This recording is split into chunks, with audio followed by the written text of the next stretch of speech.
Good evening, my friends.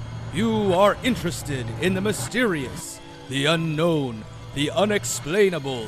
For that is why you are here.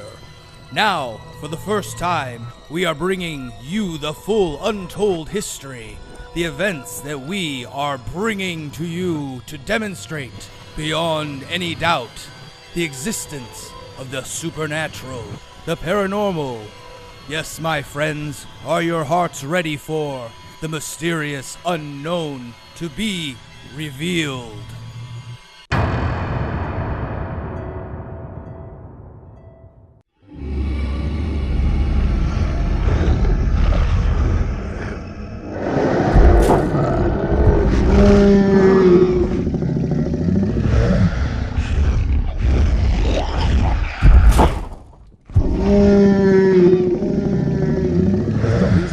See us is because of the hand. We better try sneaking past them soon. Otherwise, we're going to have a very bad night. Holy God Almighty, they have no heads.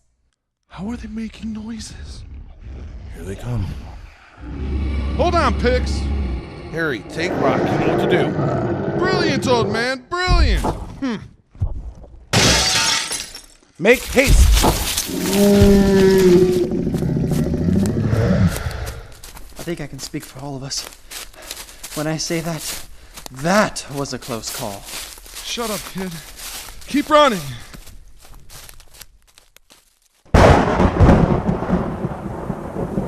Good Lord, those things were monsters. The hand is still lit. I'll retrieve some milk. I'll get it, Miss Smith. And towels, too. Thank you, Kenneth. That's very kind of you. I would assume the hand is keeping Petrovska asleep. Huh, indeed. Those things, pectoral muscles, sort of reflected light? I noticed that as well. It reminded me of how animal eyes reflect light. Animal eyes. Miss Smith, was one of those things that you saw outside your window? Absolutely not. For starters, the thing I saw definitely had a goddamn head. That's right, with 6 eyes. I don't understand what everybody is getting so worked up about. They had to be costumes. It's some kind of ruse. A conspiracy. Whoever that woman is has taken great lengths to keep people out of that town. And with a good cause, too. Precisely. Did you see all the loot? It was like a Zulu Fort Knox in the middle of New England. Those were pretty damn good costumes, if you're right. And good actors. Did you see how the things moved around? Very feral, like wild beasts looking for prey. Thank you, Kenneth. You're welcome, Miss Smith. This is the biggest bowl I could find for the milk. That'll do, thank you. You hear that? Hold it right there! Niet! Don't shoot! Petrovska? I'm so sorry, Mr. Petrovska. We thought you were I was what? The owner of the Pilgrim? someone else. Terribly sorry. Please, forgive me. Right. It's good thing I'm more forgiving than litigious, yes? So sorry, Mr. Petrovska. We thought you were sleeping. I was, but it was bad sleep. I was like awake, but I couldn't move my body. I could see and hear everything, but was like my body still sleeps. Incredible. Does anybody need anything? No, thank you, Mr. Petrovska. We'll be retiring for the evening in just a little bit. Okie dokie. Good night. Good night, Mr. Petrovska. That thing you have there is incredible. What is that, Doc? Some kind of hand pistol? I call it a taser. I invented this years ago, but sold the patent to a gentleman that was looking for a non-violent way to pacify intruders. I only just recently perfected the design. What does it shoot? Flowers? No, it discharges an electric shock to the central nervous system, rendering the recipient unconscious. Amazing! Why do you call it a taser and not, I don't know, a shocker? I named it after the 1910 Victor Appleton novel I was quite fond of, Thomas Swift and His Motorcycle. Taser is actually an acronym for Thomas A. Swift's electric rifle. I invented it and sold the patent to Mr. Cover, although I'm not quite sure if he has the technology to reproduce it. The patent he has, the blueprints on the other hand, he does not. Appleton? Like Appleton, Wisconsin? I hate that damn place. And it works. It stuns people. It almost works too well, Howard. I'm sorry, this is all very fascinating, but what if those things come here looking for me? They weren't things, Pix. They were schmucks in costumes, and they can't possibly come looking for us, specifically, because they couldn't see us directly. I would assume that it's tough to see in costumes of that ilk. Maybe Tesla could make his taser guns for all of us. That is a very good idea, Howard. I think I could rest more easily if we all had one, especially if those headless creatures are indeed people in costumes, as Harry suggested. If we fire the real rifle at them, that would be very unfortunate. For them, it would be. I'm coming. Hello and welcome to the Pilgrim... Oh, hello, miss. Would you like a room? Yes, please, if I'm allowed, sir. Oh, of course you are. Your money is as good as anyone's. The only color I see is green. Thank you, sir. Oh, would you like help with your bags or luggage, miss? I've traveled lightly. I can manage just fine, thank you. Okay, I've locked my door. That thing is hideous. It's extremely hideous. But that's not what I'm studying right now. These damn wicks won't light. What's the trouble? Pix, Miss Smith, can you be a peach and come look at this, please? Harry Houdini, what is with all the shouting? Do you not know where my room is? Sorry about that. I'm getting rather frustrated with this hand business. What seems to be the trouble? The damn thing won't light. It's wet. Still? How is that possible? It must have soaked up the milk or rain. I don't know. This is rubbish. I bet if we had another hand, it could light it. Send Crowley a wire. See if he has another one just laying around. I think I will. If we had two of them, we could split up on investigations. That thing is disgusting. And you want another one? If this thing works the way everyone thinks it does, I'd want 100. But I'd like to study it. It's tough to swallow a severed hand having any real magical properties. Hang it upside down to dry, somewhere out of my line of sight. I don't want to see it. I'll see what I could do. Is it done? Hello, this is Nikola Tesla. I'm recording this to add to the documentation of my latest adventure. This is cylinder number 91023-05. My assistant, Kenneth Swayze, and I are currently in my room at the Pilgrim Inn located in Ethel, Massachusetts. This morning, approximately 3 o'clock anti-meridian, prior to our late night, early morning excursion, my teammates and I received a package from our financier, second-in-command, one Alistair Crowley. He took the liberty of sending us a mystical contrivance routed in suspicion. According to Miss Pamela Smith and confirmed in the enclosed parchment, it is referred to as a hand of glory. I would like to do research on the background, not only this particular hand, but also the legends surrounding such an item.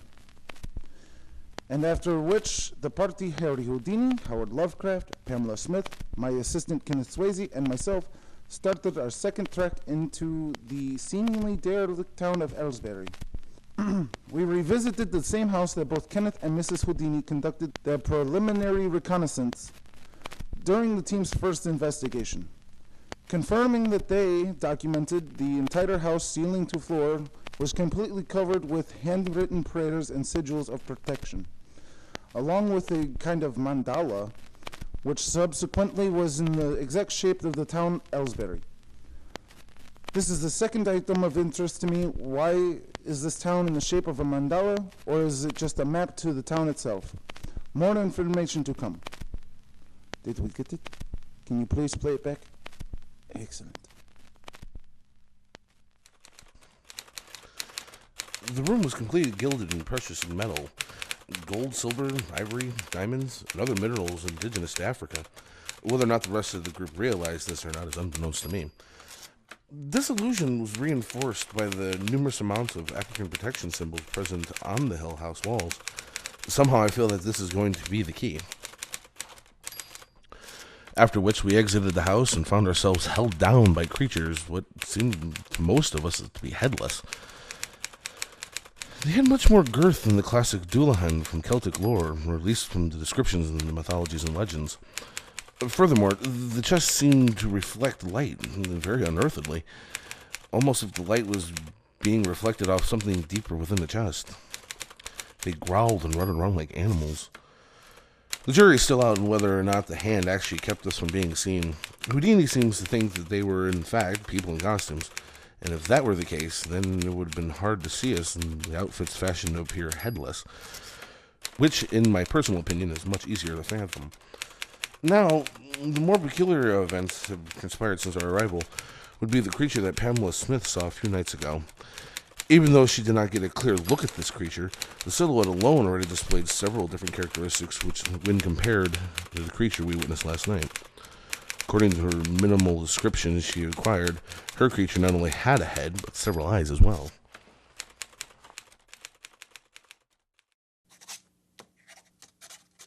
This place fills me with dread.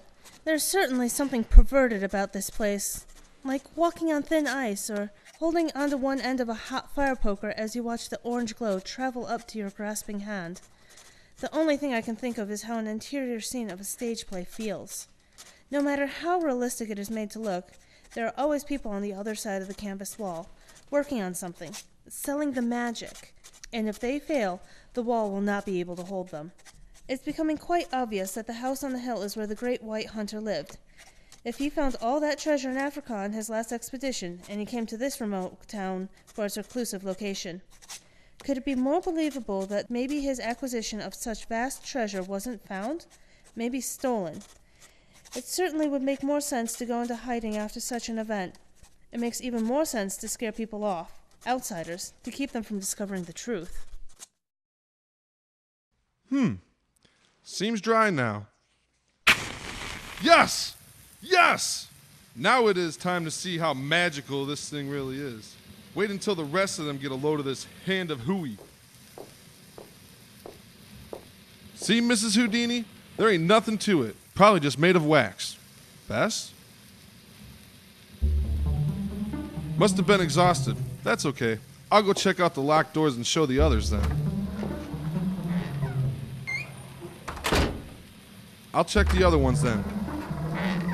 Maybe it was scheduled to be cleaned. This is incredible! Absolutely incredible! Almost every damn room. I'll just check the others out. See what they're doing. Lovey, you in here, old man? Your door was unlocked. I just let myself in. Lovey. God damn it, man. That looks terribly uncomfortable. Pix, you in there? I'm going to come in, but only to see if you're okay. Ready? 1, 2, 3. Pixie? Unbelievable!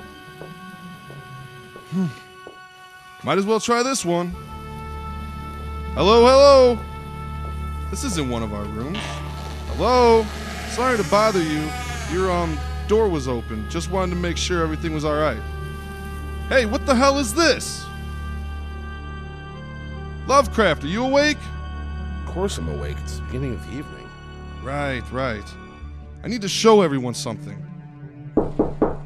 Pix, you awake? Harry? Yes? Is everything okay? Indeed, I need to show you all something.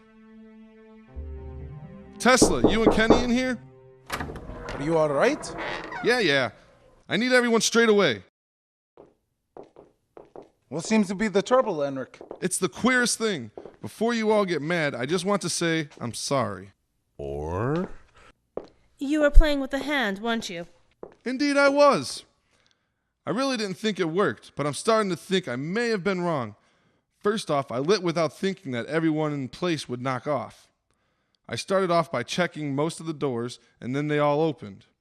Then I went to show all of you, but like I said, you were all out cold. Did you need milk to put it out? Yes, I tried the water at first, but every time the wicks remerged, the flame returned as though nothing had happened at all. Fascinating. But that isn't what I want to show you all. After realizing you were all down for the count, I stumbled onto this room. I didn't realize that anyone was in the inn besides us. I left it unlocked since I had to extinguish the hand again. I didn't feel this could wait. I don't see anything. It's here, just behind the door. That's the same mandala that's inside the house in Aylesbury. One exception. Right up here. There's another red circle, which is right about right where... The Pilgrim Inn would be on the map.